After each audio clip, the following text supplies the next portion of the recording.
My dear viewers, welcome to my channel Shri ji coaching class है। आज हम आपको क्लास 10 यूपी बोर्ड एसएसटी का चैप्टर औद्योगिकरण के युग का एक क्विक रिवीजन देंगे। औद्योगिक क्रांति से पूर्व औद्योगिकरण का इतिहास कारखानों की स्थापना के साथ शुरू होता है। इंग्लैंड के कारखानों की शुरुआत औद्योगिक उत्पादन के साथ ही प्रारंभ हुई और यह आदि औद्योगिक रूप में जाना जाता है। विश्व व्यापार, शहरी शिल्प और व्यापार मंडल बहुत शक्तिशाली थे। शासकों ने एक विशेष उत्पाद प्रणाली गिल्ड का उत्पादन और व्यापार के अधिकार दिए।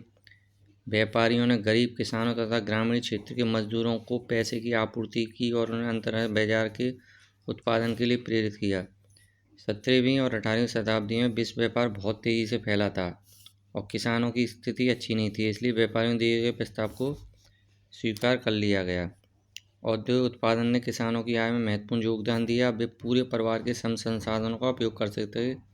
व्यापारी पहले स्टेपलर, रेशों के आधार पर ऊन छाँटने वाला से ऊन खरीदता था तथा बाद में स्पिनरों की आपूर्ति करता था।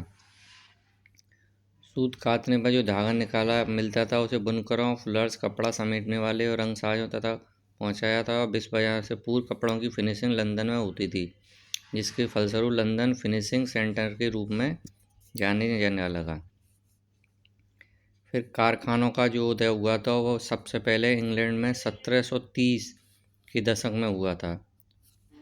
18वीं सदी के अंत में कारखानों की संख्या में बहुत तेज़ी से वृद्धि हुई और इसमें कपास यानी कारखाने में कपास का उत्पादन सबसे ज़्यादा हुआ था। 17वीं शताब्दी में इंग्लैंड में 1730 के दशक में कारखाने खुले थे और कपास इसमें सबसे ज़्यादा महत्वपूर्ण था। 18वीं सदी में कई आविष्कार हुए जिसमें कार्डिंग, ऐंठना व कताई और लपेटना आदि शामिल थे। कार्डिंग में कपास या ऊन के रेशों की कताई के लिए तैयार किया जाता है, यानी कार्डिंग मशीन थी, उससे कपास और ऊन के रेशों की कताई की जाती। तो कार्डिंग, कपास और कताई, कार्डिंग, कपास और कताई, तो जी शॉर्ट में भी आएगा।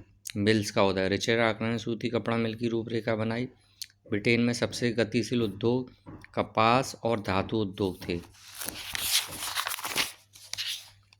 1840 के दशक तक कपास उद्योग सबसे बड़ा उद्योग बन गया था और इसके पहले लौह एवं इस्पात उद्योग प्रमुख थे, यानी कि सबसे पहले कपास, फिर लोहा और इस्पात।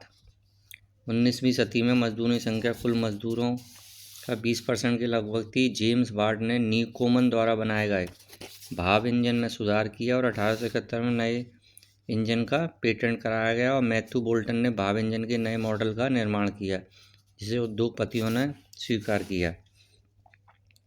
फिर हाथ का श्रम और शक्ति, जिस शॉर्ट क्वेश्चन में आएंगे तुम्हारे। इसके बाद हम आपको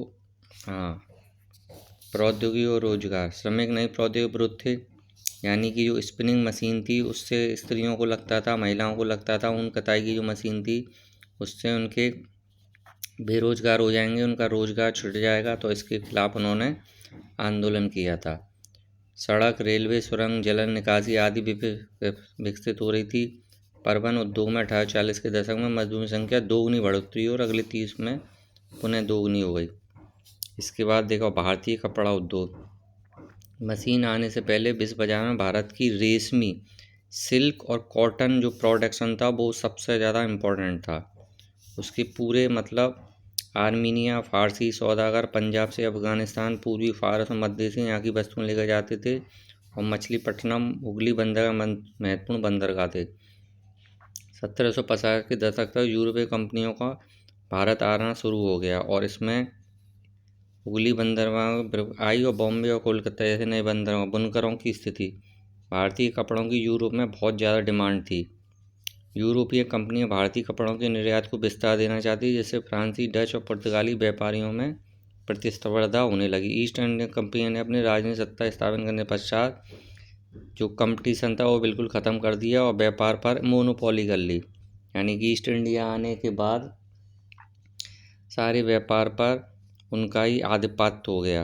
और गांव छोड़कर गुमस्ता, ईस्ट इंडिया कंपनी ने गुमस्ता की कंपनी कपड़ों की गुणवत्ता, बनकों, निगरानी तथा माल एकत्र करने के लिए गुमस्ता की नियुक्त की। गुमस्ता का गांव से किसी भी प्रकार का कोई सामाजिक संबंध नहीं होता था। फिर इसके बाद भारत में मैनचेस्टर और कारखानों का भारत में देखो सर्वप्रथम कपड़ा और जूट मिलों की स्थापना जो हुई थी 1854 में मुंबई में, 1854 में मुंबई में, और जूट में बंगाल में 55 में हुई थी। और मद्रास की कताई तताई बुनाई में हुई। इसमें देखिए 19वीं शताब्दी में उत्तरार्ध में अंग्रेज चीन को भारतीय अफीम का निर्यात करने लगे, बदले में चीन से चाय इंग्लैंड भेजने लगी। देखो 19वीं सदी के प्रसिद्ध उद्योगपति द्वारकानाथ टैगोर, जमशेदजी नुसरवानजी टाटा, शिव नारायण बिरला, सेठ हुकुमचंद थे। और द्वारकानाथ टैगोर ने 1830-40 के दशक में 6 संयुक्त स्टॉक कंपनियों की स्थापना की थी। और वर्ष 1912 में जमशेदपुर में जे.एन. टाटा ने भारत के पहले लौह और इस्पात संयंत्र का निर्माण किया था। तो सेठ हुकुमचंद ने 1917 में कलकत्ता में पहली भारतीय जूट मिल स्थापना की थी। तो ये भारत के बारे में आप अच्छे से कर लेना।